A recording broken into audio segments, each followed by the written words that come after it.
Okay, we'll get started. Welcome all. Thank you for joining us once again for the third instalment of Referee Development Week sessions.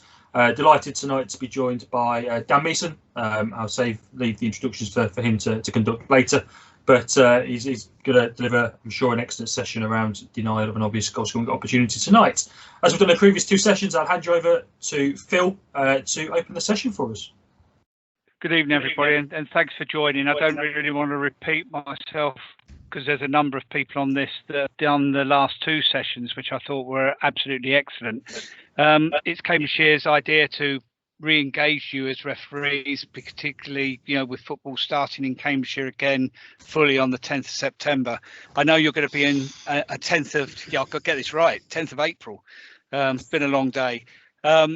Certainly, I've been involved personally in a couple of sessions that's been done by Dan as an observer, and they're excellent. And so I know that you're going to be in for a really good night tonight. So enjoy it. Thank you. Thanks, Phil. Dan, over to you. Well, lovely. Excellent. Thank you, Sam. Phil, thank you. I think by the sounds of it, you've had a good week already. I'm just going to share my screen to kick things off. You don't want to look at my calendar, do you? That's not probably appropriate. So, good evening, everybody. Welcome to the session this evening. Sam, if you can just tell me that you can see the slides, that'll kick things off nicely for me. The slides are live. Lovely. Excellent.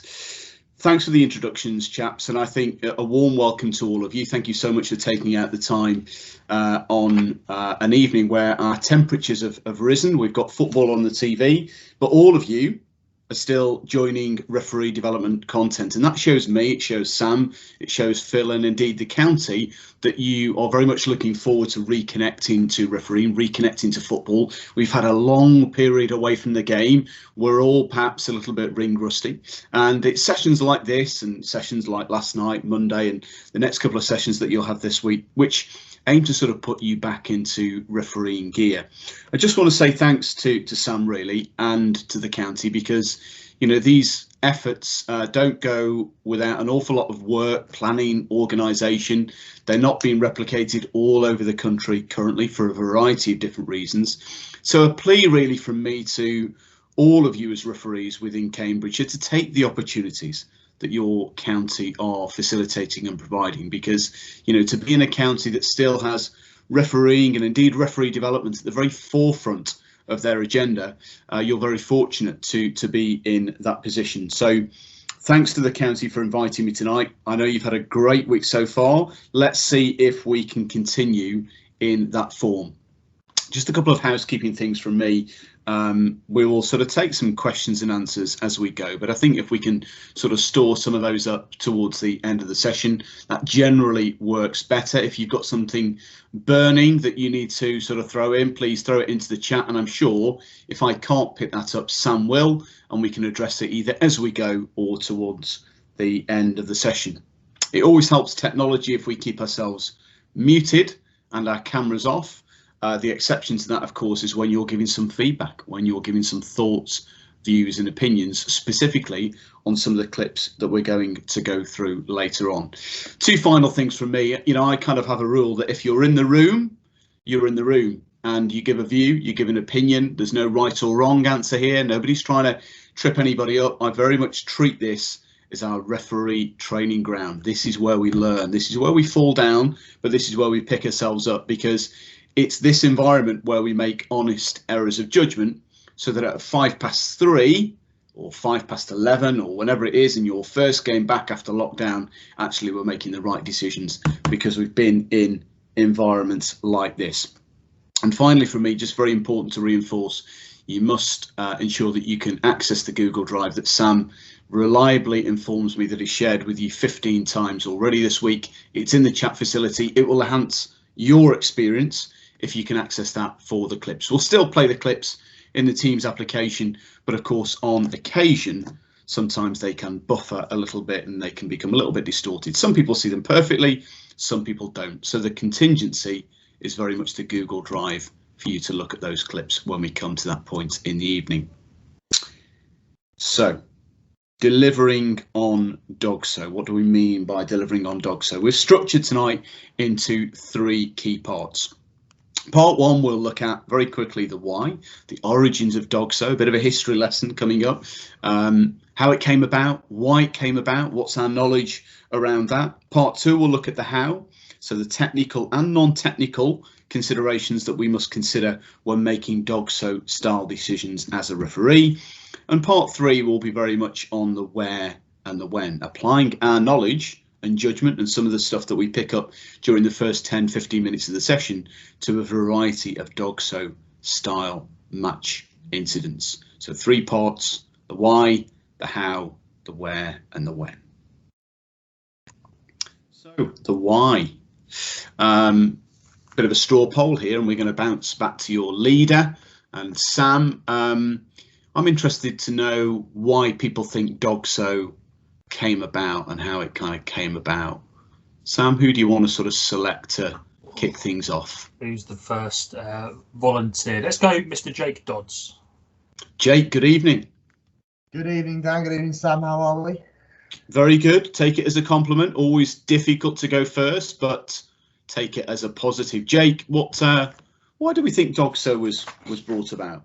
DOGSO, I believe personally, would be brought about as a rule to kind of protect the ethics of playing, protect the ethics of football. You know, the denying someone an obvious goal scoring opportunity could be an act that's deliberate. You know, maybe previously in football it would have been really something cynical that players would have done, knowing that, you know, maybe a red card wouldn't have been what they received.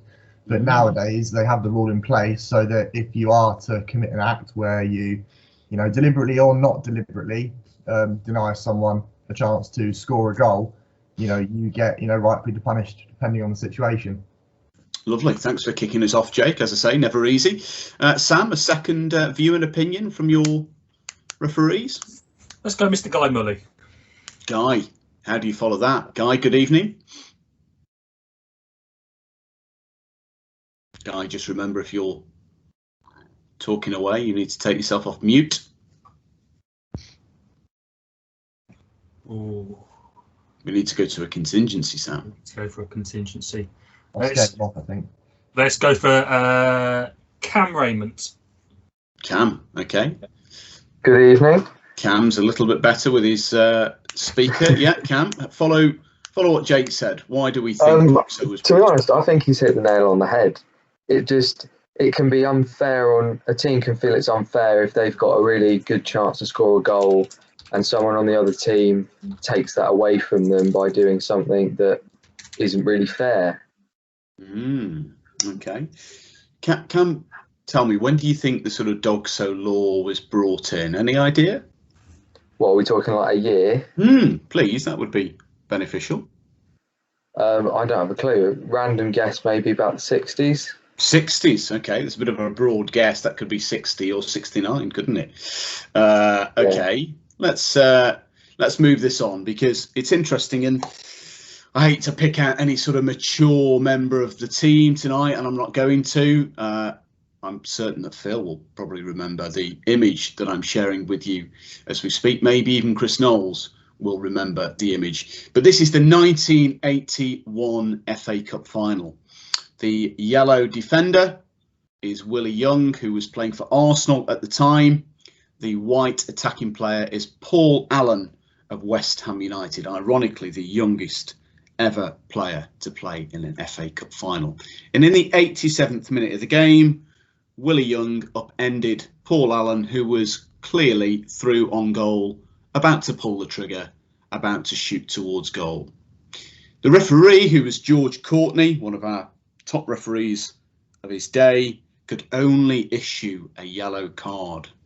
And this is very much the incident that changed the law on denying a obvious goal scoring opportunity. It was at this point football thought, well, that's really unfair that actually this defender here can actually only receive a yellow card when, for all intents and purpose, the attacking player was going to score a goal. It doesn't feel right. Now, West Ham went on to win the game 1-0, as some of you will be aware, but it's at that point that IFAB and the associations agree that the law must change. So whilst Cam guessed the 60s, not too far off, just a decade or so, and in the start of the 81-82 season, DOGSO then resulted in a red card sanction. So this was very much the incident. And for those of you that want to go off the call later on when we finish tonight and look up the incident, Willie Young, Paul Allen, 1981 FA Cup final, and you can see it's probably the clearest DOGSO you will ever see. Part 2, the how. So law knowledge time, law text, law terminology time. Sam, who are we going to select to tell me what it tells us in the laws of the game around what DOGSO is and what it isn't? I'm going to go for one of our recently recruited tutors in Darren Lander. Darren, good evening. Good evening. Darren, tell me, what does the laws of the game tell us around DOGSO? So it says that where a player denies an obvious goal scoring opportunity, then depending if it's within, well now if it's within the penalty area, as long as they've attempted to play the ball, they will receive a yellow card as a sanction. If they haven't, and say it's a tug, a shirt pull or a clear push, then it would be a red card. DOGSO continues to be a red card for a denial of an obvious goal scoring opportunity if it is outside of the penalty area. Okay, lovely. Sam, anybody to extend on what we've heard from Darren so far? People all scrambling for their laws of the games now, aren't they? They kind of digging under pillars and cushions and bags, digging out DOGSO in the laws of the game. No cheating, remember. Let's go for Ceredig. Go for Ceredig. Ceredig. Tell me, what do you understand DOGSO to be in the laws of the game? Can I fake this by saying my mic isn't working? You can indeed, when we believe you, wouldn't we? Yeah, absolutely. Also, eating honey-based toast. I knew someone was going to pick me as soon as I took that mouthful. Good man. So that it used to be a straight red card all the time until the double jeopardy laws came in, where it was viewed it was maybe too harsh to send somebody off and have a penalty at the same time. Okay, so let's look at the exact text as per the laws of the game. So let's remember, of course, that we always focus on that sort of DOGSO offence being a pushing, a pulling, a holding, a foul challenge. But of course, there is a handball offence in DOGSO as well. And where a player denies the opposing team a obvious goal scoring opportunity by a deliberate handball offence, they've got to be sent off. And of course, the law change 5 years ago didn't affect that aspect of DOGSO. But if we extend on from what we've heard from our colleagues, law still tells us where a player commits an offence against an opponent, an obvious goal scoring opportunity, the referee awards a penalty kick, the offender is cautioned if the offence was an attempt to play the ball. In all of the circumstances, e.g. holding, pushing, pulling, etc., or no possibility to play the ball, the offending player is sent off. And I always kind of bang the drum a little bit about this in that, we changed the law 5 seasons ago. We were probably given 12, 18 months grace to get it right, to understand the change, to apply and to ensure our interpretation of DOGSO was now accurate. 5 seasons in, football expects us to make DOGSO decisions as a matter of routine. And, this is a common topic, as people like Chris and James will tell you, but actually, it's something that we need to ensure we get right, because so frequently on DOGSO decisions, they can result in, a penalty, a red card. These are decisions that can kind of change the course of the game. They can determine the outcome. They can determine the winner of the game. So it's absolutely critical that we get them right. Sam, another one of your volunteers, please. Let's go for Chris Severino. Chris, good evening. So what else to consider would be the actual whether or not it is a goal scoring opportunity. Okay, just to kind of supplement this a little bit here, because we've not asked the question, albeit the title kind of leads you in. There are 4 technical considerations in the laws of the game, Chris. that the referee must process when making DOGSO or non-DOGSO decisions. Can you give me 2 of them? Direction of play, or the direction of the player, and also proximity and chance of the player actually taking a shot at goal. Okay, well, you gave me 2.5 points, so 2 of them are right, the other half we can forget. So in terms of proximity, distance between a fence and goal, right? And what was the other one? Direction, you said, didn't you? So the direction, the general direction of play. Lovely. Sam, a second volunteer, please. Let's go for Jake Leach. Mr. Leach, good evening. He knows I'm going to ask him. Hello, Sam. It's actually Jason, Jake's dad. Jake's not home from work yet, but he was going to sit on it anyway. So you've got me. Okay, that's fine. We'll pick on you instead. Thanks, that's even better. Great.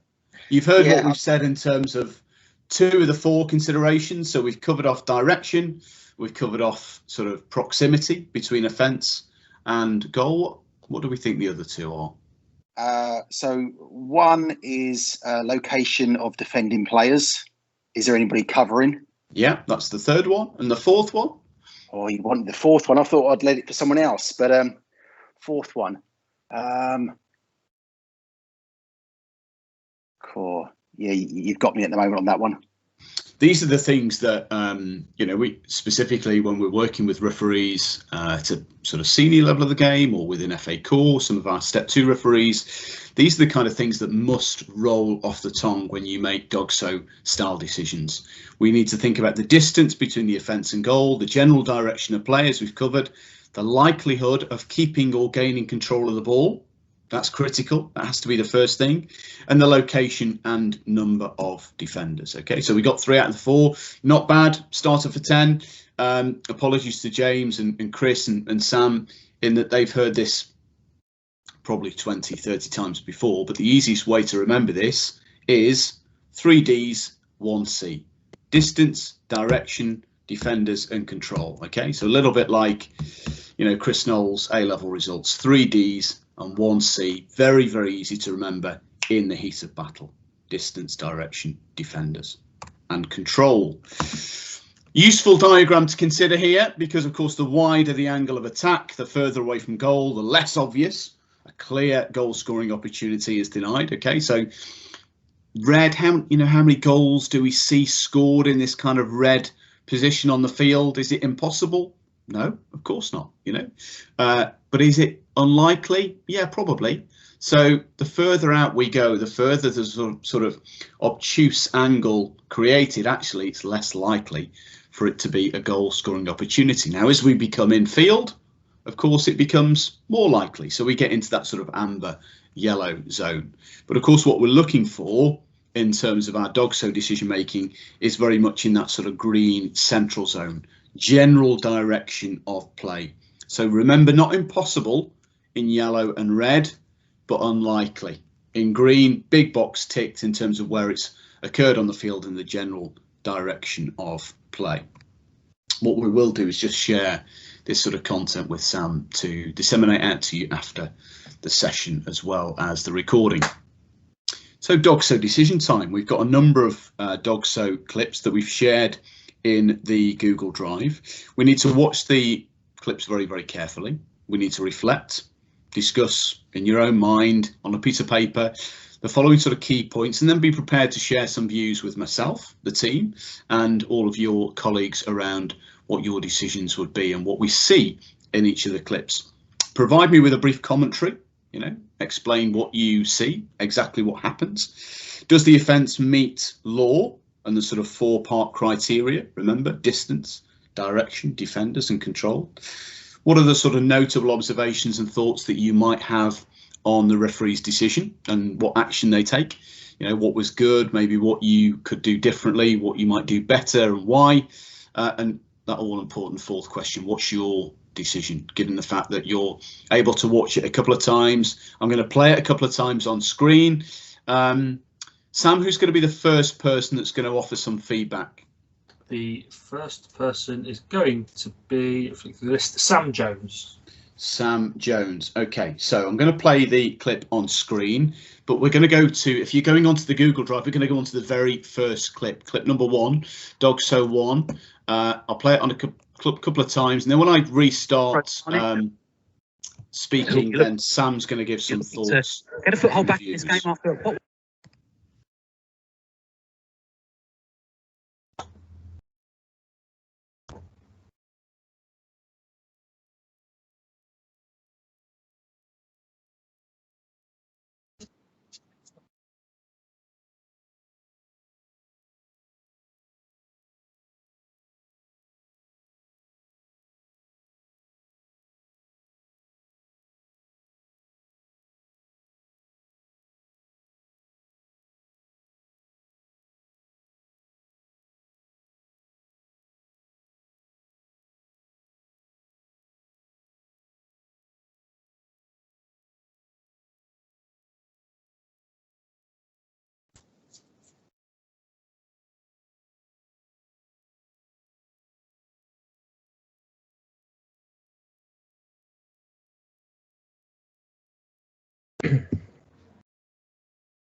Okay, Sam, good evening. Good evening. Sam, what are our initial thoughts here, having watched this first clip? Well, straight away I saw that he was kind of put through on goal, kind of one-on-one almost with the goalkeeper, which, and being in the area straight away kind of makes it an obvious goal scoring opportunity because he's very central to the goal, just about to unleash a strike into the top corner probably. So that straight away made me think it was a obvious goal scoring opportunity. And then I've seen the defender come in and straight away kind of be behind him, so he was never going to make contact. Well, he might have made contact, but he was never trying to get the ball there because he's gone in with his arm to kind of pull him back, which he's grabbed his arm, I think it is, and then pulled him down, which straight away obviously shown that he hasn't gone for the ball and he's kind of just, well, yeah, done the title. He's denied an obvious goal scoring opportunity. Okay, Sam, just picking up on something you said there. You said, I think he has. Has he, or has he not? Let me just go back. Well, how many times are we watching it? Is it on goal here? Baker Richardson. Yeah, so he's grabbed his left arm and pulled him kind of behind his back, which has pulled him onto the floor. Okay, you sure? Yeah. You think or you know? I'm sure. Okay, so how many times do we need to look at the clip to know? Well, looking at it, it probably would only taken one, but it took me two to make sure what arm, what he used to pull him down. All I know is he did pull him down. I didn't know if he grabbed his shirt or his arm. Okay, remember, Sam, we're on our training ground, so don't worry, don't crack under pressure because there's lots more to come. So tell me, Sam, 4-part criteria in the laws of the game: distance, direction, defenders, and control. Are they all ticked here? Distance, yeah. Direction, yeah. Oh, what was the third one again? You tell me. Remember, control. He was never going to control the ball. Mm-hmm. The third D I forgot. Defenders. Yeah. Ticked. Yeah. No other defenders taking the obvious goal scoring opportunity away, right? Yeah, I don't think so. No. No. Sure. Yeah. Okay. Do we include the goalkeeper or? No. The goalkeeper's not considered? No. Okay. Is he the goalkeeper's not a defender, right? No. You sure? Yeah. Okay. All right. This is a DOGSO. This is a decision from only a few weeks ago, a National League game. Sam, you can wipe your brow. You can sit back. You can relax for a few more moments. That doesn't mean that we won't bring you in for some discussion on some other clips, but Sam's kicked us off nicely with a really good summary of what we see here. This is a National League game from a few weeks ago. So we have a step 1 referee here, a 2A referee, and we can see the scoreline 1-0, Bromley leading, and with all 4 technical considerations clearly ticked, the referee makes a very credible and accurate decision here. You know, Sam mentioned something really important in that the moment the attacking player gets in front of the defender, it makes it very, very difficult for a defender then to win the ball cleanly. clearly, because if they choose to make an attempt to play for the ball, it's very difficult to go around the attacker. It's very difficult to go from the side to make a foul challenge. So in essence, 9 times out of 10, they have to sort of go through the back of the attacking player. In this particular clip, we see the defending player commit an upper body offence, clear holding offence. So if you're committing an upper body offence, then there is no attempt to play the ball whatsoever. The orange player is already in control of the ball. If the offence doesn't take place, they are likely to regain control of the ball. The distance between offence and goal is very credible. We are almost on the penalty spot. There are no other defenders in terms of their location and proximity that take away the clear DOGSO. So this is a red card. An excellent decision here by Tom Bishop, the referee, and superbly explained to kick things off tonight from Sam Jones. So Sam, thank you for your rationale, articulating your view here. This is a red card, probably one of the clearest DOGSOs that we'll see this season. Let's move on, and we'll move on to clip number 2 now. Sam, our next volunteer that's going to give some feedback when we come back in is Thomas Kelly. Thomas Kelly, lovely. Okay, you know your referees far better than I, so this is working out quite well. Again, we're going to show the clip on screen a couple of times when you hear me start talking again. That's why we're going to bring in Thomas, but we're looking at the second clip. So it's clip number 2 on DOGSO.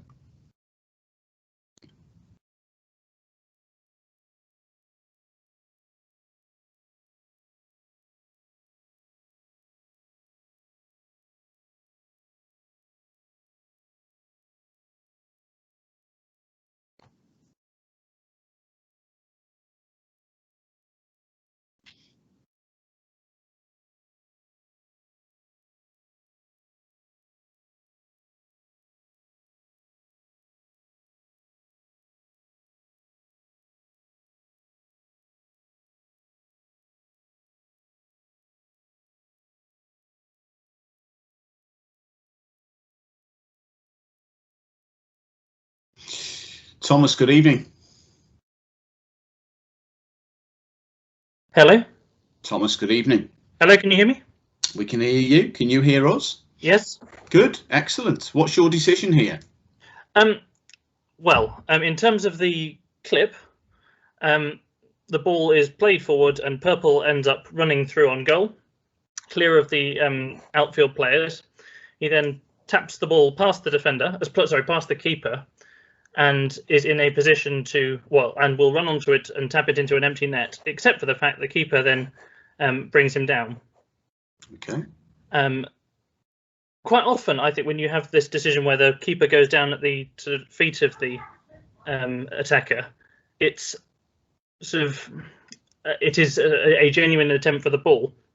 I actually think this is a red card. I think the attacker has played the ball past the keeper, and then the keeper just pulls him down, knowing he's not going to get anywhere near the ball. So I think this is a penalty and a red card, but I think it is at least arguable that it is a attempt by the keeper for the ball, if you want it, and that's obviously what the referee thinks because he gives a yellow card. Okay, lovely. Thomas, again, this is a clip from this season. This is a step 2 game, step 2 referee. If you were sort of giving a coaching debrief to this referee, just park the DOGSO decision to one side just for a few seconds, is there any sort of feedback that you kind of might offer in terms of what you witnessed in the clip as well? I might tell the referee to give himself a tiny bit longer before making, in order to sort of weigh up the considerations before making the decision. Okay. Because he's very quick. With the card. What do you like about the sort of practice? Is there any good practice here? Would you say, you did this particular well? I liked what you did here. Is there any positives to sort of extract here, do you think? I think the referee's demeanour is extremely positive, to the extent that he is he gives the decision. I haven't got the sound on, so I haven't heard stuff about it. But he's very calm, shows the card calmly, and sells the decision that way. Okay, positive demeanour, even though it's the wrong decision, right? Yeah, I mean, I think this is a subjective call. I think it's arguable either way, but I think it is, in my view, the keeper is not making an attempt to play the ball here. Okay, so you're the referee on this game. Your first game back after lockdown. Your restart is a penalty, presumably. Yes. And Yes. a red card. Yes. And the red card is for what? The red card is for denial of an obvious goal score opportunity with no intent or possibility to play the ball from the defending player. Lovely. Okay, just something for us to consider here in the sort of actions of the referee. You'll see, and we'll come on to the sanction in a second, but, you know, Alex does exceptionally well here with his positioning, his movement, his acceleration, and the angle that he creates to be able to make a decision in order to sort of stop play and restart with a penalty kick. So, you know, he should be commended for, you know, being in the right place at the right time. He's worked hard to sort of get in that position. But then one of the things that we sort of spoke to the referee about post-match was, you know, when you're showing a yellow card, you're doing it with a huge, great big beaming smile on your face. Now, what we don't want to do is produce robotic referees that can't show personality, that can't show emotion. Far from it. Far from it. That's not what we're saying here. But equally, what you've got to understand is that you've got 11 other players probably wanting a different card to come out of your pocket. And therefore, they see you smiling as you give the goalkeeper a yellow card. Perception-wise, might be something a little bit more sinister. So actually, this might be a time where we apply some sort of seriousness to our demeanour, to our approach, to our facial expressions, whilst we're issuing the sort of disciplinary sanction to the goalkeeper, which, of course, in this particular clip is an incorrect sanction. So we are right to, of course, stop the game and give a penalty kick. But for reasons that you heard so well from Thomas in the last couple of moments, the goalkeeper here is making no attempt whatsoever to play the ball. So what we expect here and what our consolidation piece here is that the goalkeeper should be sent off. This is a key match decision. This, I think, and Phil will probably remember, this is one of the decisions we used with some of our observer training in the last couple of months to explain and sort of highlight where key match decision errors are made, because what we're expecting here is the goalkeeper to be sent off. The purple player is in control of the ball. They're likely to regain control of that ball if they are not offended against by the goalkeeper. The distance between offence and goal is credible. We're in the penalty area. Location and proximity of other defenders, no chance. So we're ticking all the boxes for a red card here.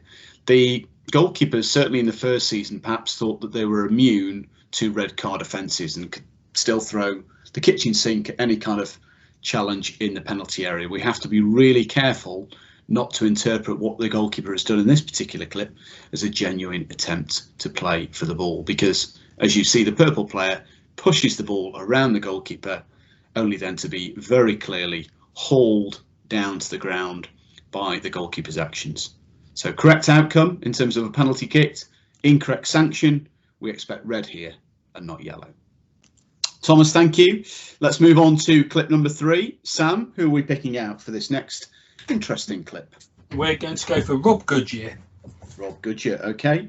Rob, I think you've established what we require by now. You've heard from 2 of your colleagues. We're going to play the clip a couple of times, and then we're going to hear some thoughts and views and opinions from you.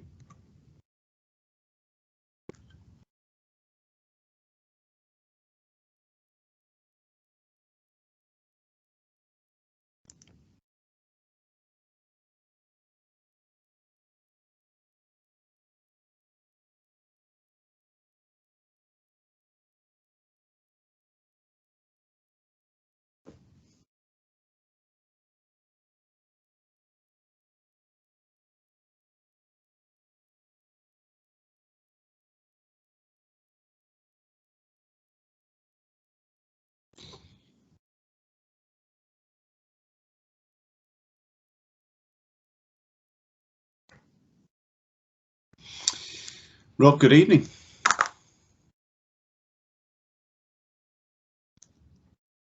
Good evening, Dan. Rob, good evening. Not thanks for having me. No, well, thanks for being on. Yeah, thanks for being on. Thanks for keeping me company. Let's see if we can build on the momentum built by Sam and Thomas respectively.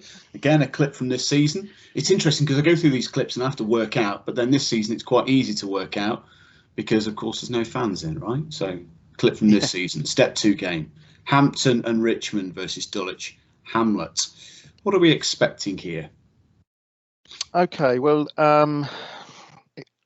it's a direct ball over the top. The attacking players run onto it and has got past the defender.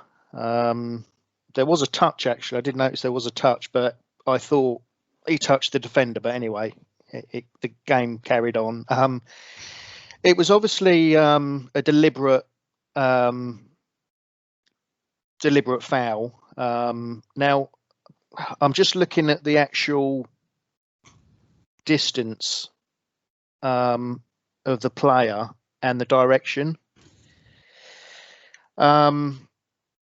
Is it denying an obvious goal scoring opportunity?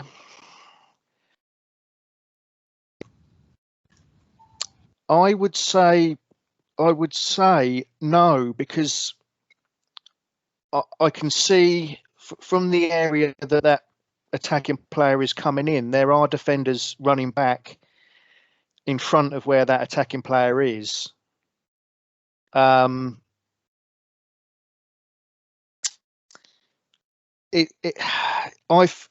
think it's obvious that he's obviously deliberately stopped him from going in on goal, but I'm just considering the area on the pitch that it's happened. I would probably say a red card, and yeah, I think it is denying a goal scoring opportunity, because with the flow of play, I think that the attacker would have an advantage on the incoming defenders. But I think the referee's got that right personally. The only thing that I was a little bit hesitant about was the actual direction of play and the distance from goal. Okay. Well, I mean, Rob, we can come back to both those considerations, both direction and distance, in a second. But Rob, I just want you to promise something to me, in that when you finish refereeing, you don't pursue a route of VAR. Okay, because we started with a red card, we went through a yellow, we came back to a red. There was lots of ifs, buts, maybe. He could be, he might be. I'm thinking, I'm not sure that's what Anthony Taylor needs to hear down his ear. No. When, Rob, you know I'm only messing with you, of course. I'm having a little bit of fun. It makes my evening go far quicker, and I'm sure it does for most. Rob, thanks for articulating. I am very. My decisions are a lot quicker on the pitch. No. Look, hey, listen. This is really rich training discussion. I stress all the time, this is our training ground. I take the mickey, but I do it in good jest. I hope that people understand, because I want to sort of get people's feelings. I want to get people's thoughts and views. And it kind of shows you from time to time, this stuff isn't easy, right? Trust me, we miss nothing with this laptop. I've become the best referee since 2016 because I miss nothing. I missed plenty of things when I was refereeing. I don't miss anything now. I'm brilliant. Okay, so listen, it's just, this is rich kind of training conversation. But I want to pick up on two things that Rob mentioned here, and that, the direction and the distance. And I say that because this is a clip that we've used, and I'll be really open and honest with you. It divides opinion. It divides opinion between people who will go yellow and red. Now, the vast majority of people say red, but there is, a fraction of people who say a little bit like what we heard from Rob, just in terms of, I'm not convinced about the direction. But what we sort of tend to do is focus that, actually, if you think back to that red, amber and green sort of diagram I gave you earlier in the context of the session, you could say this is probably in the amber area, right? So, it's not very often that we see goals scored from this position, but it's possible. So let's just break it down. Is the attacking player in control of the ball or likely to gain control of the ball? Yes, we can clearly see, and I hope you can see on the screen as I'm circling, the player is in control of the ball. And if this doesn't happen, this clear sort of cynical act of sort of holding onto his foot and pulling him down, then he'll regain control of that ball. Is the distance between the offence and the goal credible or not credible? Well, for all other incidents so far in tonight's session, we've said if something happens on the edge of the penalty area, it's pretty credible, right? You know, so I think we can say that that box is ticked as well. The other consideration, of course, now is the location and proximity of other defenders. Okay, now Rob mentioned about other defenders coming into picture, but what you've got to take as a referee, and I give this guidance to referees at all levels of the game, you've got to base your decision on this still image. Not what happens in 2 seconds time, not what happens 2 seconds before this. This is the image that you need to be banking in your mind and keeping in your mind and going through those 4 technical considerations, because as we all know as referees, the picture changes very, very quickly.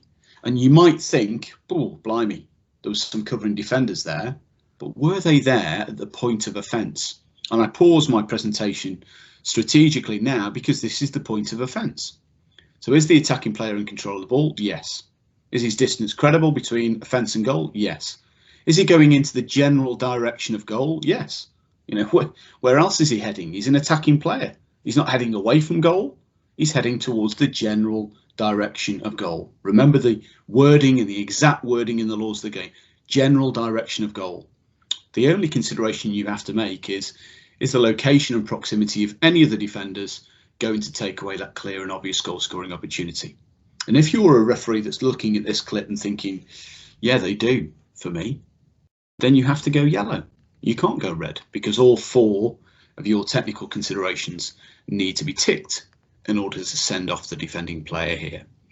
The official view, the professional view, is that this is a red card. This is a clear and obvious denial of a goal scoring opportunity. Phil, the referee here, does incredibly well to detect.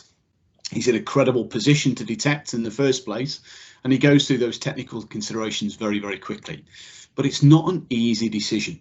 It's not an easy decision because, you know, we wouldn't be even debating this if this sort of offence happened, what, 10, 12 metres, a little bit further infield, because it hits smack bang in the middle of that green zone that we showed you earlier in the presentation. Because it's a little bit wide, you know, we start to think about the distance. We start to think about his direction. But at this level of the game, of course, we expect a red card here. I mentioned earlier, just to sort of quickly reference at this point, and maybe let's bring in some of the coaches here just to give me a chance to draw breath and have a sip of my drink. So from a coaching aspect, I'm going to bring in James Campbell, because I want some thoughts around, we've got some technical considerations, but are there other things as referees we take into consideration when we're refereeing on a Sunday morning, on a Saturday afternoon, on a Tuesday night?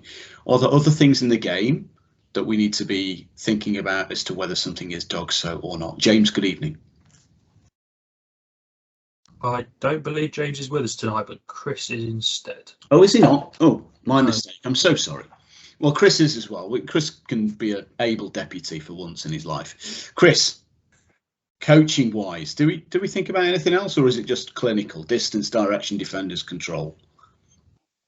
Good evening, Dan. Good evening, everybody. Firstly, thank you for the A-level results. I'd take those with 2 hands. Yeah. I think there has to obviously be some empathy within the game. Yes, we are governed by law and the criteria that denial of an obvious goal scoring opportunity presents. As referees, I think we need to give ourselves opportunity with where we are on the field of play to make our decisions a bit more credible. We saw on some of the earlier clips there of sort of referees making dynamic runs to give themselves that opportunity. So it's that sort of gut feeling at that time when decisions need to be made, and obviously the thought process that you need to just give yourself some time to actually get to the right decision, I think, is vital. I think one of the Chris, thanks as always. One of the things that we also need to consider, albeit that it can be very subjective and maybe even leads to the odd bit of inconsistency. But of course, do we ever consider the speed of the player? Do we ever consider their skill level of the player? Do we ever consider the state of the field of play? You know, talking to some of our colleagues at the very elite level of the game, if you consider a player like Jamie Vardy, do we apply the same DOGSO principles to Jamie Vardy to a centre forward that's a little bit more ageing, a little bit more slower? Maybe we don't. You know, we generally only accept the sort of distance between a fence and goal to be credible between the, well, maybe 5 or 6 metres away from the penalty area. But if you think of great attacking teams in the Premier League, such as Liverpool, such as Manchester City, you know, I watched something the other day that one of our colleagues shared me, that goal last season scored by Liverpool, they were in the sort of their own penalty area, and within 7 seconds they'd scored. So the speed of their counter-attack, and actually if they're fouled on the halfway line, for a team like Liverpool, Manchester City, Tottenham, Chelsea, whoever it might well be, does that become a clear and obvious goal scoring opportunity? So as well as some technical considerations, we have some non-technical considerations for us to consider as well. Not as easy as we always first thought. Chris, thank you. We're going to move on to, let's think. We'll keep in a chronological order. We're going to go to clip number 4. Sam, your next referee will be? Before we do, we had a raised hand right at the start. I don't know whether you want to address that now. We've got a question in chat as well. We'd love to. I'm all yours, Sam. I'll go to Jason first, who raised his hand right at the start of that clip. Lovely. Jason, the floor is yours. Yeah, hiya. Thanks. Just what Rob was on about, and, you know, could it have been a yellow, could it have been a red? I think the way the defender actually tackled him showed desperation, showed he knew he was through on goal. Had he have not tried to rugby tackle him, and I think 90% or even 99.9% of the people there watching that would have expected a red card. And going with how the defender has tackled him, in theory, yes, we've talked about the angle and where he is on the field. I think it was inevitable the way he was tackled. It was always going to be a red card. I think that's an incredibly good point. And, you know, one of the privileges that I have in this job that I do is that I get to listen to all these non-league commentaries, right? And if you note on that last clip, straight away, the non-league commentator said that has to be a red card. And with the greatest respect, some of these people are not as educated in the laws of the game as we are as referees. Why should they be? You know, that's not their job. So when we talk about sometimes what the game expects, I think Jason makes a really key point here in that, A, there is a clear, cynical act of desperation. You know, why would he be, you know, on the floor holding on to somebody's ankles if he didn't know that actually if he doesn't do that, the player is through on goal and chances are we're going to concede. And I think the second thing to weigh up there is, you know, what does football expect here? Football expects me to show a red card. We can't, by showing a yellow card, we're almost saying, actually, that's okay. Every one of you's got one of them in you, and I'll only show a yellow card. So, Jason, excuse me, thank you for highlighting that. You make a really valid point, because with all of this, we also need to be thinking as referees, you know, is my decision credible here? What does the game expect? Is what I'm about to do believable or unbelievable? And I'd always favour the former. Thanks, Jason. Sam, another question, did you say? Yeah, the question in chat was from Guy Mully, who stated or asked, had the referee run wider, might his perspective on the other defenders changed his decision? Yeah, possibly, which kind of reinforces the need for good positioning and good movement, and anticipation. Anticipation is something that's going to come out in a couple of other clips, so I don't want to kind of ruin it for clip 3. That's not me avoiding it, but there's another couple of clips where, you know, critical positioning and movement is absolutely key to getting the right decision. So to answer Guy's question, yes, very, very possibly. Perfect. I think our next willing volunteer is going to be Oliver Hollyoak. Oliver, okay, Oliver. So clip number 4, we're going to play it a couple of times, and then we want to hear your thoughts, views, and ultimate decision. Clip DOGSO number 4 if you're on the Google Drive.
Oliver, good evening.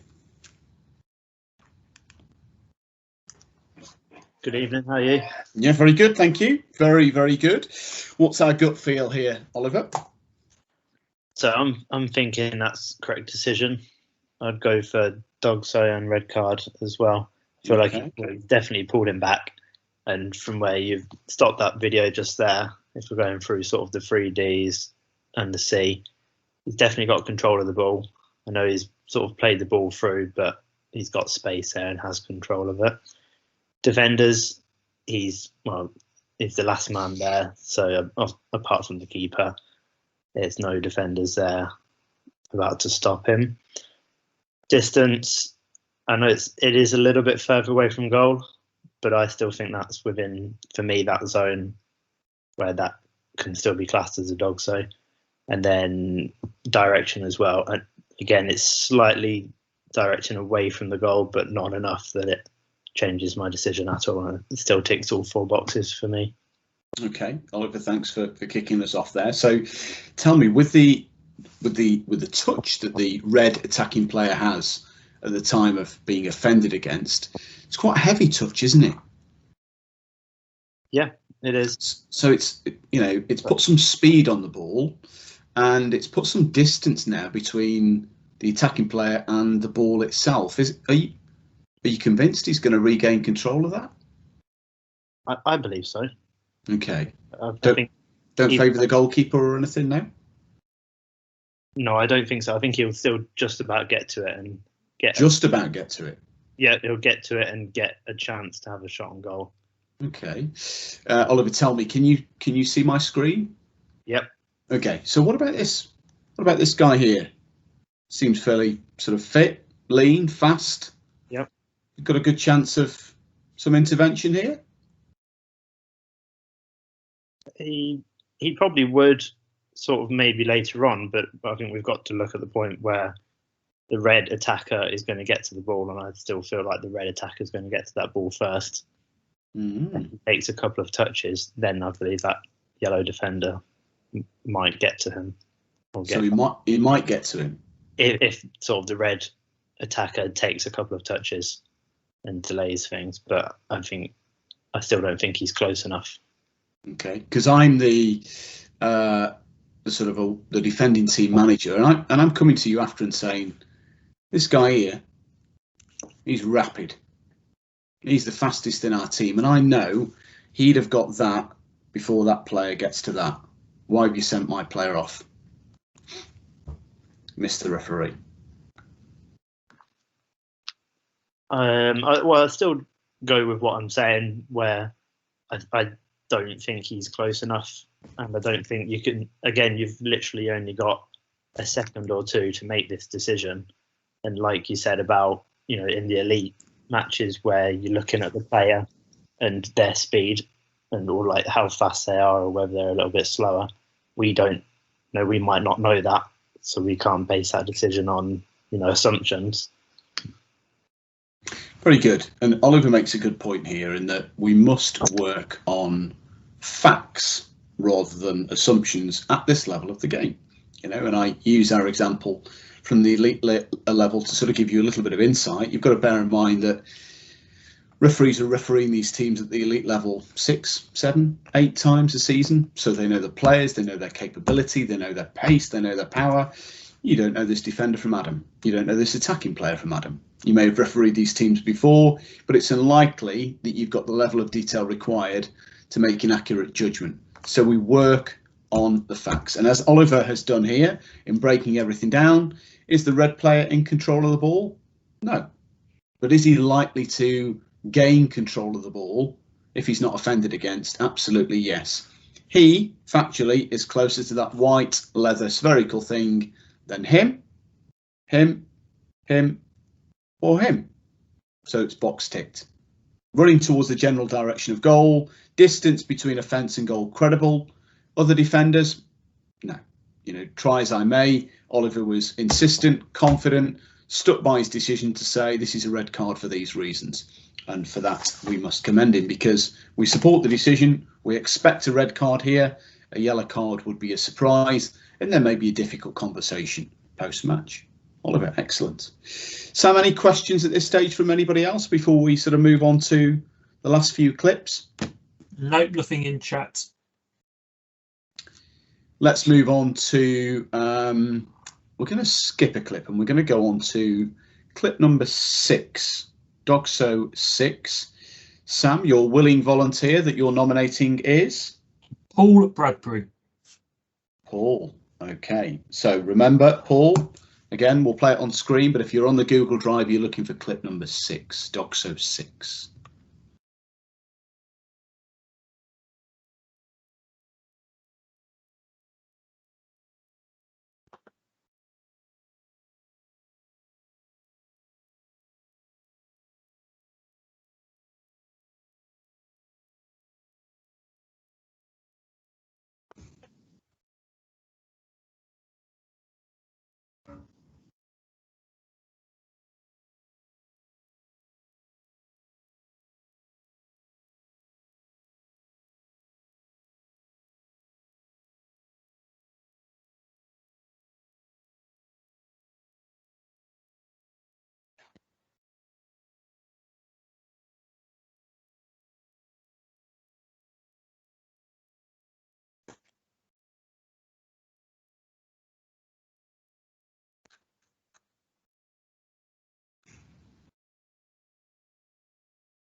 And here was me thinking commentators should always be neutral and impartial. Paul, good evening. Good evening, Daniel. Paul, are we happy with what we see here from the referee? No, I'm not happy. You're not happy? Tell me why you're not happy. I'm surprised. The player doesn't seem upset, and I'm surprised by that. I think if I go through the criteria, the distance is really marginal. He's good 10, 15 yards out the box. The angle's all right, but he's quite a way away. Direction's okay. He doesn't have full control. He's hit it a fair distance, but he would get there before the keeper. But the key for me is the covering defender. And I think the distance and the covering defender mean for me that is not an obvious goal scoring opportunity. He might have got there. It's not obvious enough for me. That's a yellow card. Okay, so Paul, just for my benefit and the benefit of everybody on the group, just remind us which of the 4 criteria are not ticked for you. The covering defender. Okay. And the like I say, the distance, the distance is marginal. Marginal. Okay. But it has to be obvious, Daniel. So if there's, in my view, it says it has to be obvious, not probable. It has to be obvious. So the more kind of, in cricket parlance, the more oranges you have on the DRS, the less obvious it is for me. It's not obvious enough. I love it. I'm almost getting an education lesson myself, which I would always take the opportunity of. Paul, tell me, who's the covering defender? It's number 4, I think. I didn't take note of his number when I looked at the dynamic one. Okay. Looking at that still, it looks to be number 4. Yeah, so I'd agree. The other defender, being this one, is number 4. So are we saying this defender, who, let's be generous, he's what, 15 meters away from the attacking player, right? Yeah. So we're saying his location and his proximity to the offence is enough to take away the goal scoring opportunity for this blue player. That's what I believe. Yep. Right. Okay.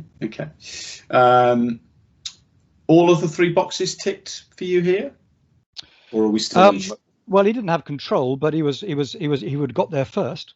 But he would have got there in the presence of number 4, in my opinion. So direction was okay. Direction was okay. So when the referee sent the player off to you, it was a surprise, right? It was a surprise, yes. So why do we think there was sort of little in the way of reaction from the defending team in this incident? I know. I mean, I often find that what people go by, he was the last man. Players don't know these criteria, and you'll find, but he was the last man is all they seem to think of, and it's not enough. Some of the feedback that we will give referees, and again, to sort of give my voice a little partial rest, I'll bring in Chris Knowles again in a second from a coaching aspect as part of our senior core coaching team. Chris has lots of experience of coaching referees, and I'm keen to sort of get other people's thoughts and views in, maybe some feedback and how we analyse this with this particular referee. However, one of the things that we talk about with any referee is that on DOGSO style decisions, we almost need to be good John Motsons. So before everybody kind of thinks, I'm not sure where you're kind of going with this, we say you need to be a good commentator, because your decisions on DOGSO will become far easier for you if you sort of go through some verbal commentary in your mind in the build up to a DOGSO style decision. So what I mean by that is, in the build up to a DOGSO style decision, you might well be saying to yourself, if it happens now, it's a yellow card. If it happens now, it's a red card. If it happens now, it's a yellow card. And of course, in the heat of battle, we don't have the time to say those words that I've just outlined. So what we will probably find ourselves saying, you know, as we're panting and trying to get into position, is simply the word yellow or red. Now, some referees will choose to say that out loud. Personally, I think that's quite dangerous to do. So you say it inwardly and you say it privately to yourself. Now, if an offence doesn't happen, then nothing ventured, nothing gained. Nobody needs to know of your thought process. But often then you can ask yourself, right, what was the last thing I said before the offence took place? And this isn't a magic wand, but what it is a really good sort of indicator of, right, the last word I said before that offence took place and I blew my whistle was red. That gives you a fairly good idea which route you want to take that decision. Now, so we've heard Paul's excellent breakdown of this particular clip. From a coaching conversation with this referee after the game, what would be the sort of headlines of our discussion? Well, I think. Firstly, oh no, sorry, Paul. Firstly, I would probably just going back to Paul's point there. If we look at one of the previous clips that's been shown this evening, where the defender has brought down the player by grabbing them on the edge of the penalty area, we saw the potential covering defender in the centre of the field of play. I think this is very similar to that. That the fact that the defender is some distance, almost laterally in line. I don't think the number 4 would play a part of that and would be taken out of the criteria. So that's one thing that I would sort of pose towards Paul in his decision making, and also the referee with their decision making as well. I sort of highlighted earlier the fact of good positional play, your direction of the way you're running as a referee. I think we'd have discussions on, did they give themselves the best opportunity to make that decision? Were there any impeding individuals in their way to give that credible decision? So certainly thought-provoking. The way sort of Paul gave his feedback certainly sold the decision, right or wrong, and this is obviously the whole idea of what we're discussing this evening. I think, but just before I give a view, Paul, did you want to sort of add something in before we consolidate here? No, I didn't. Happy? Yeah. Sure. Okay, yeah. Good. So I look, when we, and as some of you will know, when we give some development, some education to our referees, you know, you've got to be confident of the decision that you've made, and you know, we revisit law terminology, law phrases for good reason, because you will have all been, no doubt, in a situation where you've been observed during a game. And when observers, you know, pose a question to you around the incident in the 61st minute, talk me through your view, etc. Unless you're a referee operating at step 2 and above, an observer has to base his or her view on what happened, what they saw on the day, on the night, and of course, what you feedback in your post-match discussion. And I've seen scenarios, as some of you will have no doubt seen, where referees are trying to explain a DOGSO decision and they include words such as probably, he might, he could, she should, possibly, I thought. All these kind of phrases, etc., just don't cut the mustard. And whatever decision you're making, and I kind of say this with really good reason, have confidence, conviction, and be able to articulate what you did using law terminology. Because actually, if I'm Phil as the observer coming into the dressing room and saying, okay, talk me through this send off in the 61st minute, and actually as Phil the observer, do you know what, I'm not sure, I'm thinking it's a yellow card at best. And I then hear a referee who says to me, the attacking player, Phil, was clearly in control of the ball. They were running towards the general direction of goal. The distance between offence and goal was credible enough for me, and there were no other defenders that would take away the clear and obvious goal scoring opportunity. Hence, the red card was the required sanction. Do you know what? You've probably just convinced the observer. You've probably made him turn the page. You've probably made him think, OK, well, was it me? I was on row 3. I didn't have a particularly great view. I've not got the ability to go back and watch this footage. You're refereeing the red fox versus the white lion. Do you know what? You've delivered your piece of feedback to me in the post-match discussion with eloquence, conviction, confidence. So back yourselves. And just as Paul is explaining to all of you here that actually he believes the location and proximity of this defender is enough to take away a clear and obvious goal scoring opportunity, that's your decision. That's your choice, and have the conviction in your ability to outline that that consideration wasn't ticked and why, therefore, it doesn't become DOGSO. The official view on this particular clip is an interesting clip. The official view here is that this is not a red card, but it's not a red card for the location and proximity of defenders. The sort of collective professional opinion here thought that actually the distance between the offence and the goal was not enough in order to make this a red card offence. We believe that the attacking player still has an awful lot to do between where he is now and the location of the goal. And again, we take into context the standard of the game, the level of ability, the speed of the player. All these things might help us in our consideration, but actually Paul mentioned a really key word in his summary at the end of his decision, in that, you know, remember, DOGSO, denial of a clear and obvious goal scoring opportunity. Is this clear? Is it obvious? There are too many variables here for us. Too many variables. The one that stands out most, of course, is the distance. If you look at this in comparison to other clips that we've shown tonight, and we will show in the next 5 or 10 minutes, the distance here, the attacking player still, we feel, has too much to do in order to say that this is a clear and obvious denial of a goal scoring opportunity. Paul, thank you for giving some thoughts and feedback. Chris, thanks for summarising. Let's move on to the final couple of clips, if we may. So we're going to move on to DOGSO number 7. The 7th clip.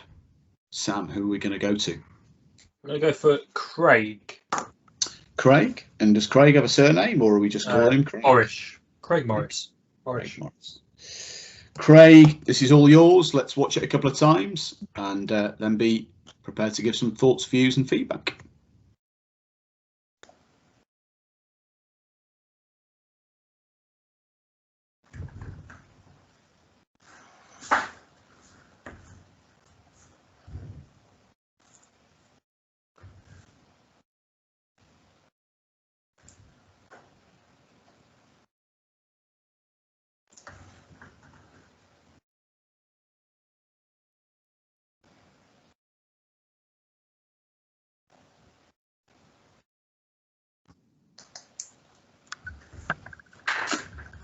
Okay. So, Craig, all yours, mate. Yeah. So, assuming there is no offside, then, you know, from a distance perspective, they're clearly in the area. From a direction, they're trying to take it around the goalkeeper and score a goal. So that's ticked. There are no other defenders, and the goalkeeper brings them down. So I think it's probably, it's going to be a DOGSO decision. Yeah, of course it is a DOGSO decision, absolutely. Yeah, hence why we've included it in tonight's session. So what's your decision here? I think it's a red card.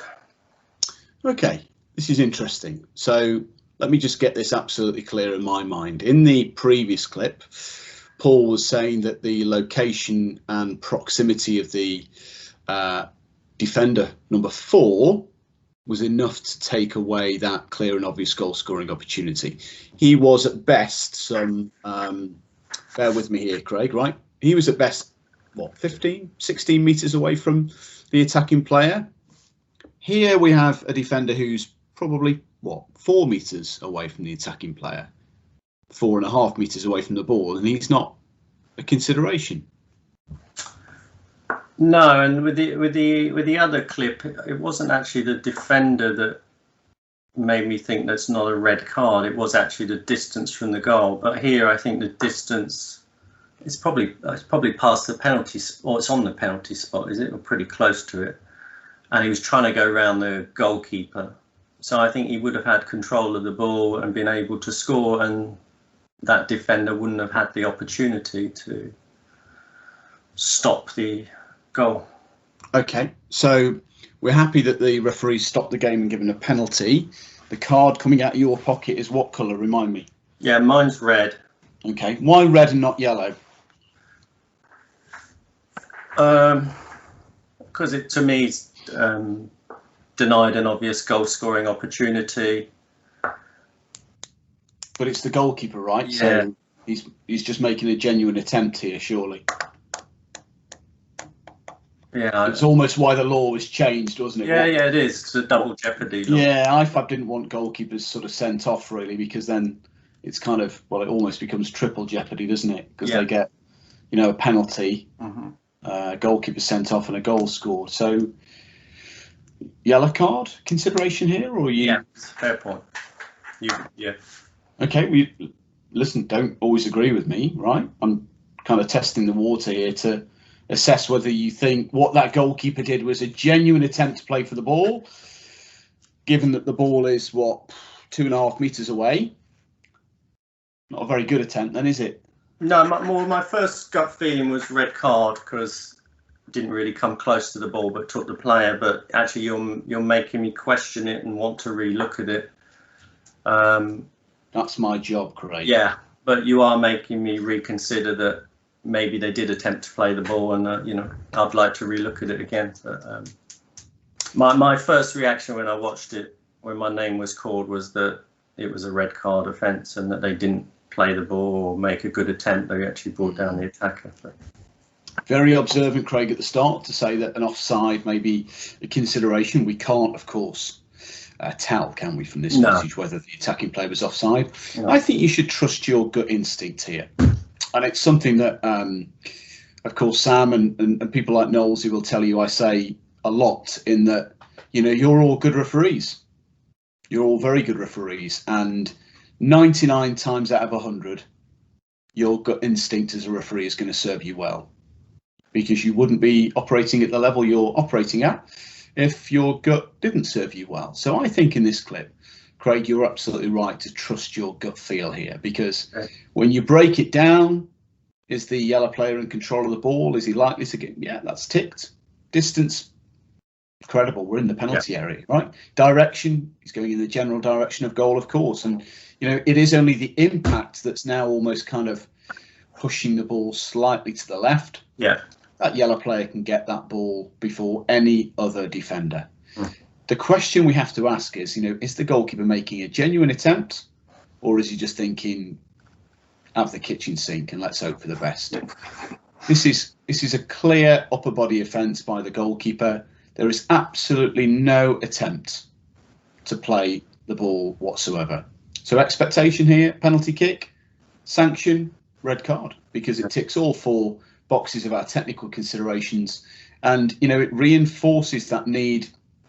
I can't remember, forgive me, who questioned earlier about the sort of position, the proximity, the angle of which the referee had in clip number 3, indeed. But, you know, I've paused it here specifically. And I've paused it here specifically because, of course, this is the point of offence. And as Chris would tell you, if we were going through this clip with one of our referees, then they'd have our size 8s, in my case, size 15 with Chris Knowles, planted firmly, because what we'd be saying to the referee is, where are you in the picture? Sure. Yeah.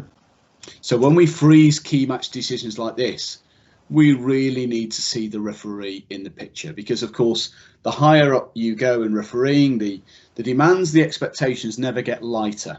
They always get greater. They always get heavier. And when we pause key match decisions like this, we need to see the referee in the picture, because, of course, A, that increases your probability of, you know, getting the right decision. But when defenders turn and look to see where the referee is, we almost want to make their heart sink. You know, in this clip, the defenders turn around and think, oh, do you know what? We can get away with this here because the referee's 40 metres away. If when they turn and they see the referee 6-7 metres away with a clear, unobstructed view with a great angle, actually they think, I know what's coming here. Yeah. So, you know, if you, and, you know, adding some composure in your body language when you give the penalty, just polishing everything off, it, you know, that's what we're kind of really looking for. Because if you're coming into the picture slowly, the chances are actually you've not got the best view, you might have the wrong angle, and as you heard the commentator say in this particular clip, no card is shown to the goalkeeper at all in this particular match incident, which of course is a little concerning for us. But again, just to summarise here and to be clear so we can absolutely take clarity and message, penalty kick, and our professional expectation here is that the goalkeeper is sent off for DOGSO, as they are not making any genuine attempt to play for the ball whatsoever. Okay. Craig, thank you. Pop yourself back on mute. And we're going to go to our final clip of the evening before we open up the floor for questions from you, to myself, to Chris, to one another. They can be DOGSO related, they can be non-DOGSO related. We'll always try and give you an open, honest and professional view. We're going to go to clip number 8. Sam, your last referee who's going to share some thoughts and views with me and the group is... Before we do that, there was a quick question from Eric in that around, does the keeper go to make a challenge but then pulls out to shield himself, possibly when he realises he's not going to make it, to protect himself from a collision? Yeah, I think we're probably sort of overcomplicating the decision. Let's work on the facts available. All you need to ask yourself as the referee is, do you construe the actions of the goalkeeper to be a genuine attempt to play the ball or not? Yes or no? Because that then determines your sanction. If it's yes, then of course in that scenario we would have cautioned. If it's no, then of course you send off. I think there's a time to go to a second layer in your analysis of an incident, not in DOGSO style scenarios, because you'll talk yourself out of it. And in particular in that clip, you probably would have talked yourself out of it by asking whether the goalkeeper was protecting himself. Perfect. Our final volunteer is Archie Wayne. Archie, clip number 8. Let's make sure that we end tonight's discussion on some good feedback from you. So, of course, no pressure.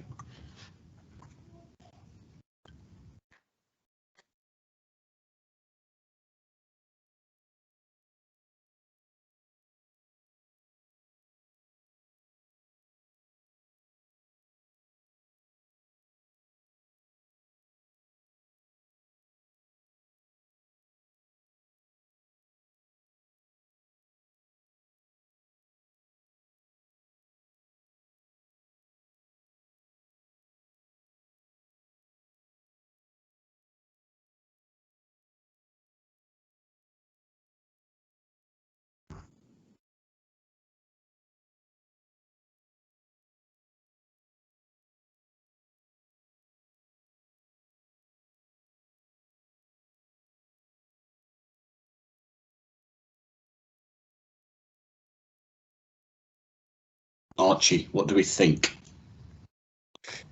This will sound like I'm making excuses. I'm about to watch it through the internet, because if I open that Google Drive, it'll kick me out of the meeting. I tried it earlier. Okay. So what I've done is I've watched the clip through the presentation, which hasn't given me the greatest angle. Okay. But I've tried to see it as clear as possible. Sure. Do you mind telling me what the referee's decision was after that challenge? Only if you tell me what you would do. Well, from what I've seen, and this is through the very limited quality that I've had. Yeah. I've seen the defender chase down the attacker, and what he's done is he's stuck in a leg. It looks like he's going for the ball, and he's brought the man down just outside of the penalty area, the way I see it. And if I'm thinking of the criteria that's laid in front of me, I can see a genuine attempt for the ball. I can see him not being, the attacker not being way ahead, so I see him sort of being on a level pace. I see the area from which he's coming in not being the most threatening. So if I was the referee in that situation, I mean, you're going to have to trust me on this one. From the quality that I've seen it, I'm looking like a yellow card. Okay, Archie, thanks for being so honest in terms of explaining how you've looked at the clip. We've got no problem with that. These things happen. So thanks for having a stab and having a good effort. Remember, this is outside the penalty area. Okay, so if an offence occurs outside the penalty area, we really don't need to be thinking about whether it was a genuine attempt to play the ball or not. Now, if you think it's not a foul, then that becomes a separate conversation. But let's not bring genuine attempt into offences that occur outside the penalty area. Does that make sense so far? Are we happy? Yeah, definitely. Good. I just think, it does sound like I'm making excuses. No, not at all. It's very difficult to sort of judge where the line is. That's fine. Listen, so he could well be in from here, but yeah. So Archie, tell me, can you see my screen now where I've paused it? Yeah, I can. I'm still not really seeing a line. No. You've got to trust me. From what I can see now, having a closer look, it appears like he's just out. Would that be correct? Would I be correct in saying that? The offence takes place some sort of 4.5, 5 meters outside the penalty area. Oh, really? Okay. Yeah. So yeah. Don't worry about that. And you've got to trust me on it. This is a clip we've used. This is a game I was at, ironically, earlier in the season. Guiseley, which for those of you that don't know is near to Leeds, although people in Leeds will probably not thank me for that. Guiseley versus Blythe Spartans, National League North. Archie, tell me, is the attacking player in control of the ball?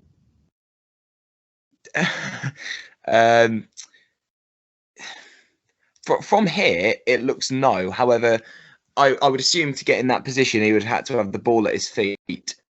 So I'd say yes. Okay. If he's not offended against, as in if there's no foul, do we think he will get control of that ball again before any other player? It's hard to judge. Well, let me word it another way. If he doesn't get control of it, who will? The defender. Which one? There's two really. Either the man just behind him or him running in there. Well, discount the offender because he's the one that's committed the offence. Okay. So you can't include him in the thought process. So we're saying this guy here, who's 7 or 8 meters behind him, is going to get to that ball before him, right? Okay. This is what you're telling me, not me. Oh, right. I mean, anything's possible, isn't it? I mean, I wouldn't overrule it. But from the position he's in, it seems entirely plausible. I mean, from my playing days, I definitely caught up to similar situations. So I'm the attacking team manager. You give a yellow card, let's say, and you say to me, "Well, the defender was going to get that ball before your attacking player." How am I going to respond? Do you think, as the attacking team manager to that? Well, it's what we said earlier, isn't it? You can't rely on context. You have to rely on what you see, and you can't sort of make excuses for yourself. So the way you put it, you're never going to have to talk about whether he will or won't get control of that, or whether the defender will catch up. I think you just have to give what you see and really with your gut. So let's go with our gut. Let's give what we see. Work on the facts. The attacking player is 8 meters in front of your nearest defender. Is he going to gain control of that ball before the defender, or is the defender going to control it?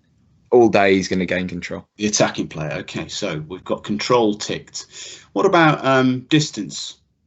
Is that ticked or not? Yeah, I'd say it's definitely ticked. I mean, from what you've told me, he's outside of the box, running towards it in a relatively promising attack. So yeah, I'd say it. So 2 boxes in, both ticked, right, Archie? Yep. What about the direction? Is he running in the general direction of goal? Well, a lot more than general. He's running directly towards it from what it looks like. So we're 3 boxes in and we've got all 3 ticked, right? And remember, you told me you're going for a yellow card here. Now Fourth box, location and proximity of defenders. Ticked or not ticked? Ticked. Ticked? Sorry, still going yellow card. Again. I was saying about defenders, location, proximity. Is the defenders in the picture that would take away the goal scoring opportunity or not? No, not really. Then they're not close enough to have an impact. So why are we going yellow? Well, once again, it sounds like excuses, but the clip that I've seen is really not doing me many favours. Now that we've sort of talked through it and you've given me this angle, it's sort of opened my eyes up a bit. But as I said, from what I've seen, which is a very jumpy clip, is just what looks like a tackle from the defender. You know, it's quite hard to picture. But now that you've talked me through it, it's definitely going to be a DOGSO red card. Ooh, you were easy, Archie. I expected a little bit more resistance from you. Well, I'll be honest, I really didn't have too many grounds to go against you, so I think for this time I'm going to have to side with you regardless, really. You've been a good sport, and I'll commit to giving you the answer to your question in that the referee gave a yellow card. And we'll come back to the referee in just 1 second. But, you know, all of you will be sat here thinking, well, you've put us under pressure to explain our views, thoughts and opinions. Let's sort of bounce back to your leader and ask Sam Anderson what would be his decision in this particular scenario and why. I knew that was coming. Take it as a compliment, okay? Take it as a compliment. As we've sort of discussed, it's outside the penalty area. The direction is towards more the goal line than the goal itself. He is going to gain control, but by which stage, for me, he's going to be too wide out to have a clear, obvious shot on goal. I think the defenders are going to be back in a position to offer some obstruction to his angle. So for that reason, I am going penalty, yellow card. Okay, so you're going free kick, yellow card, yellow remembering card. That it's outside the penalty area. So for clarity, which boxes are not ticked? So the direction and opposition.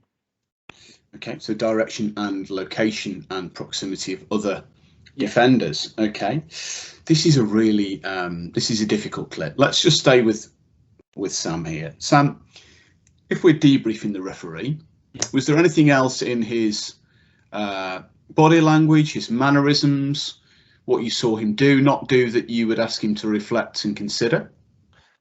I think he was a distance from play.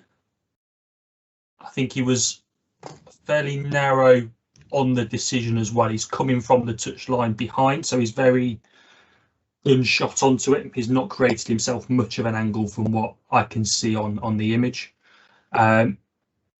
He was very calm with the way that he dealt with the situation.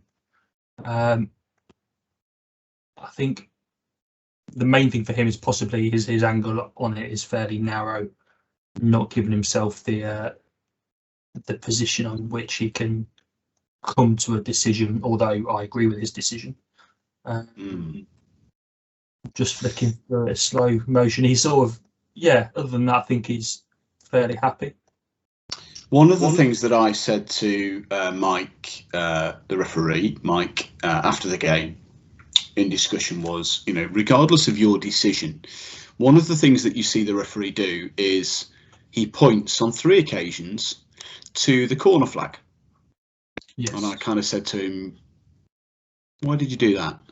And he said, well, I was explaining to the attacking players that I'm only going yellow because he was not running in the direction of goal and he was running towards the corner flag. So I said, okay, he wasn't running towards the corner flag. So you've now just advertised to everybody something that didn't happen, didn't occur.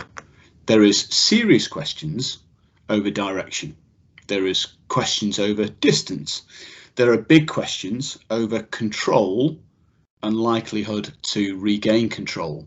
But one thing for certain is that the attacking player is not running towards this white plastic thing with a cream flag on top of it.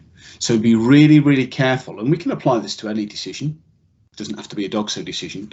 Specifically as we go up the levels in refereeing, when footage captures your every move, here we've got people now saying, well, why is he saying that the attacking player is running towards the corner flag? Because factually the referee is incorrect. So, you in terms of his decision, we support a yellow card here.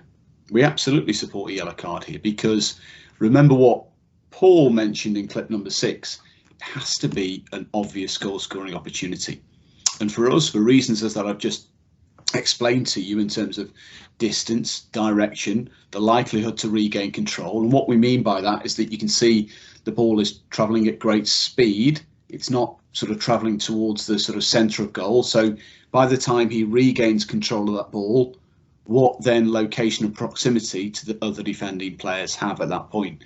Too many variables in this particular match incident for us to categorically say this is a clear and obvious goal scoring opportunity. But some supplementary feedback to the referee, which he duly accepted when he reflected on the clip. You know, Mike is working hard here to try and explain why he's not sending the defender off. Verbally, we have no problem with that, but be very, very mindful of your communication, your body language, your signals, because essentially what Mike's done here is explain something to the players around him that's never actually happened. So you start to lack credibility in your decision making when you start to do those kind of things. I'm happy to sort of take some questions, but just kind of some summary messages here from me before I hand back to Sam. I hope I've given you some sort of insight into the importance of why DOGSO decisions are so serious in terms of the sort of outcome on the game, the scoreline, the sanction. But we have to know the law, and we have to know those technical considerations. They have to roll off your tongue. And Phil will vouch for, you know, when we've put some observers under pressure to know what those technical considerations are to aid your post-match discussion, you know, sometimes they don't roll off the tongue. So actually revisiting the law, reminding ourselves what we should be thinking in those scenarios isn't a bad thing to do. Of course, football now expects us to get these decisions right, but football does expect us to understand that they have to be clear and obvious. You shouldn't need to sell a DOGSO decision. I believe that, you know, things like DOGSO, things like simulation, you shouldn't need to sell that to people. People should. And you heard on more than one occasion tonight with the sort of local commentators on these games and the clips that we've used, you know, they know sometimes that it's a red card. So actually their views are quite credible, but we shouldn't need to sell it. We shouldn't be surprising people from the colour of the card that we pull out of our pocket. Talk to yourself. What do we mean by talk to yourself? That John Motson moment, the commentator. Okay, talk to yourself in preparation to the build-up of DOGSO. If it happens now, I'm going yellow. If it happens now, I'm going red. And of course, sometimes we need to condense that by just saying yellow or red. One of the key things that will help you as a referee is that ability to take a picture at the point of offence. Because I hear, and I've heard referees say to me in the past, well, yeah, but if you just play it on a couple of a second, then the defender comes into picture, and well, that's in a second. What's the picture at the time of offence? And it's very difficult to base your decision when chaos is ensuing around you on the image in your mind rather than the image that's now in front of you, because those two pictures will look very, very different. But all important things here around being calm, taking your time, clearing your mind, you know, and also being strong and confident with your body language, you know, because as I say, with the greatest respect to the level that we're operating at, certainly many of us are operating at, you know, we should take advantage of the fact that these decisions that we'll give in the cold light of day are not dissected and analysed for observation purpose post-match, because that's not permitted, nor is it encouraged, nor is it allowed. So let's show conviction in our ability to talk through an incident post-match with any observer, any coach, any mentor, of course, any participant of your game, because actually chances are if you deliver with confidence using law terminology, people might go away with a different view. So give yourself a chance. If you start to stutter and splutter and pause and say, well, he might, he could, he should, possibly, I think he has done, all these kind of things, you're just giving people an open invitation to question your decision-making accuracy. So just finally to thank all of you before I hand back to Sam for your participation in tonight. I hope you realise, as I said at the very start, tonight is our training ground. This is where we fall down. This is where we make our mistakes. This is where we articulate our view. And our consolidations are only ever human being opinions. And if you were looking at any of those incidents tonight and thought, no, not for me, I'd still go yellow, or I'd go red here, or if it was an opposing view, that's absolutely fine. But always be prepared to articulate why you've done what you've done. So it's given me great pleasure to go through tonight's content. I hope that's been of benefit to all of you. I'll hand back to Sam. In the meantime, if there is no other questions, please enjoy your return to refereeing. Stay safe in the meantime in these ongoing challenging times. But as I said at the start, happy to pick up on any of the messages that we've gone through in DOGSO and on anything else where you may seem appropriate to do so. Sam, all yours. Dan, thanks very much, and thank you for the content tonight. I think it's sort of very prominent, really, sort of taking ideas like this on board, because the minds of players aren't going to be quite as sharp as we would probably be used to in a normal footballing environment. The legs of footballers aren't going to be quite as sharp as they might have been normal with a pre-season. So we might see some more rash decisions coming in from players that might make us consider these areas of topic a lot more regularly than previous. Has anyone got any questions for Dan?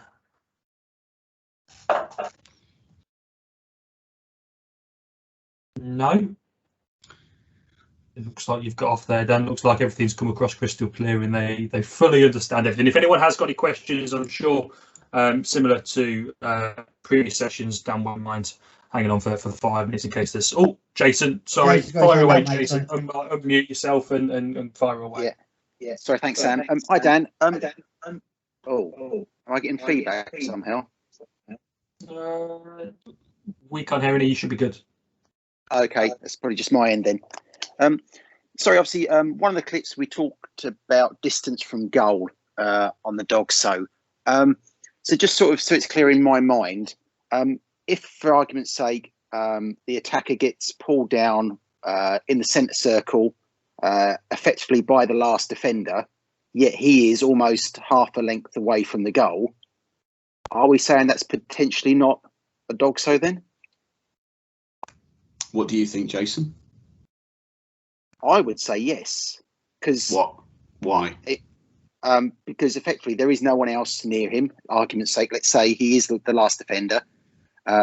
He's blatantly pulled him down, although he is half a length away, pitch-wise, from the goal. But when we talk about distance from goal, how does that work? Yeah, it's a very good question, and I'm actually very grateful you've thrown it in, because the laws of the game on occasions can be very useful to us as referees, but not on this, because what it doesn't define is what distance is credible and what distance is non-credible. So what I would say to answer your question is that if a DOGSO offence that ticks all 4 boxes occurs on something like the halfway line, the centre circle, whatever you just outlined, then is it impossible for it to be construed as a DOGSO?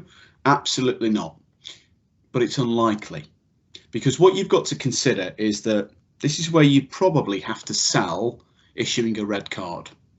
And what I would say to you is that the location and proximity of other defenders in your scenario that we're hypothetically giving to the group here is absolutely critical.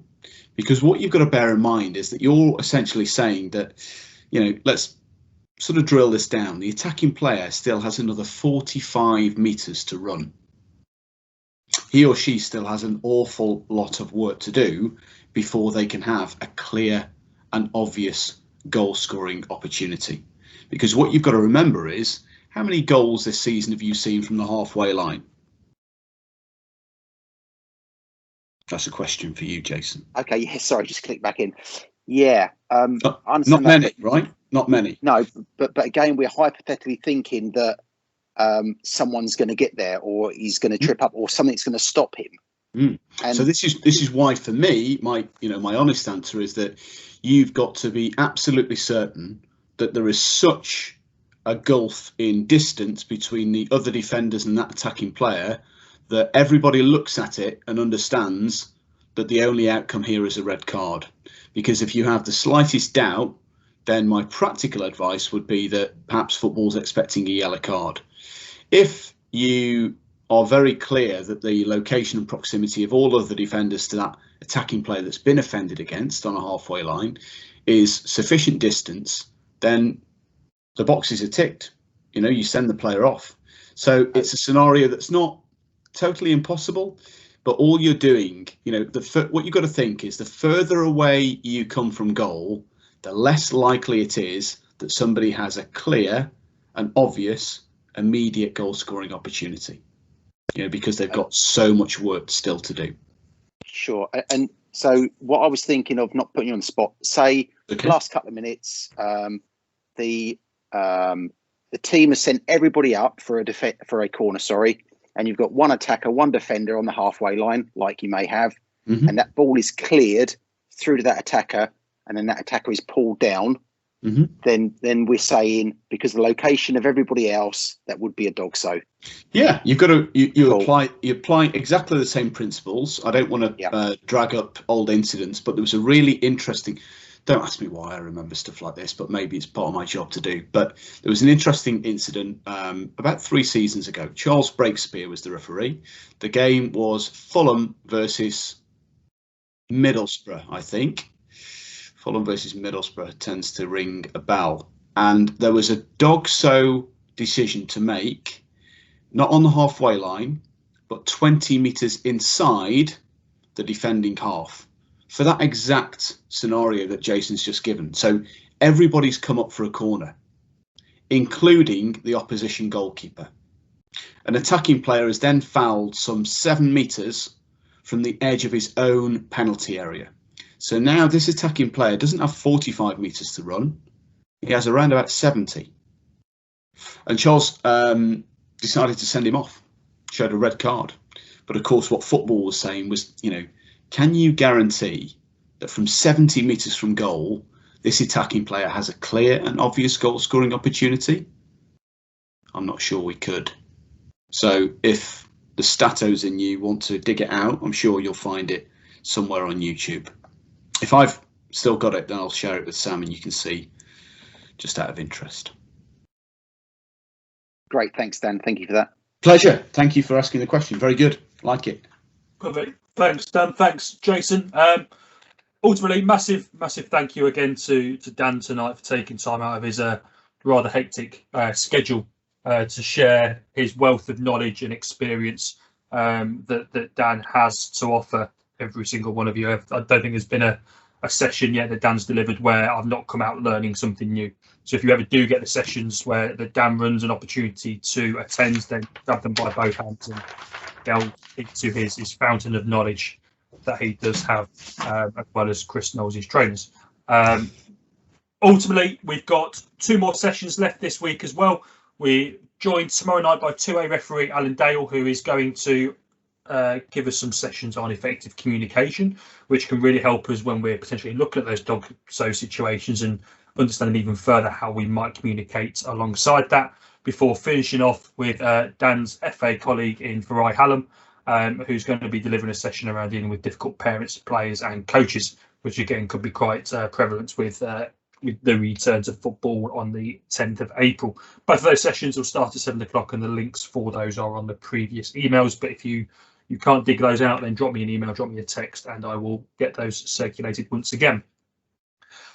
We've had an invite from Colchester RA just over the border to invite you all to one of their development sessions a week on Thursday. If anyone else wishes to attend any more CPDs, a session with Tim Robinson, Championship referee, and a 7:30 start, which is going to be held on Zoom.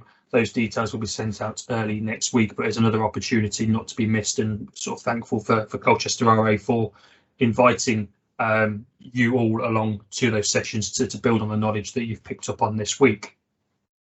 Closed dates, we are back to that message. The appointment process will be started by Chris over the weekend, so please ensure that those closed dates are on pitch side as soon as possible to ensure that you are providing accurate information for Chris as early as possible. There is a fairly large fixture list next weekend in both adults and youth football when we all get back underway, so please do ensure that if you are available and do want to gain, your dates are open, and if you are otherwise occupied working or have other commitments, please ensure those dates are closed so that Chris is aware for when he starts that process this weekend.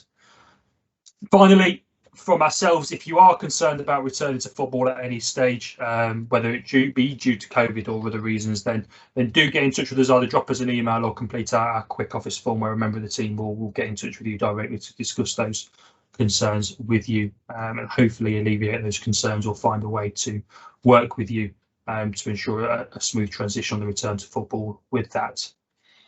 If anyone has no further questions for Dan, let me just have a quick look in the chat box. Yeah, Rob, you can attend those sessions tomorrow and Friday. Drop me an email and I'll get those links over to you as soon as possible. But ultimately, again, just to finish off, a massive thank you to Dan for providing that in-depth session. Something definitely there that, judging by all the comments and the sort of the way you tackled each individual video, have gained a wealth of knowledge and excitement out of as well, and hopefully you're all looking forward to it. Each of these sessions is being recorded and will be uploaded onto our YouTube channel early next week, and will be circulated to you all as well to recap in case there's any other areas that you want to touch upon or review from the week, or if there's sessions you've not been able to attend that you wished you could.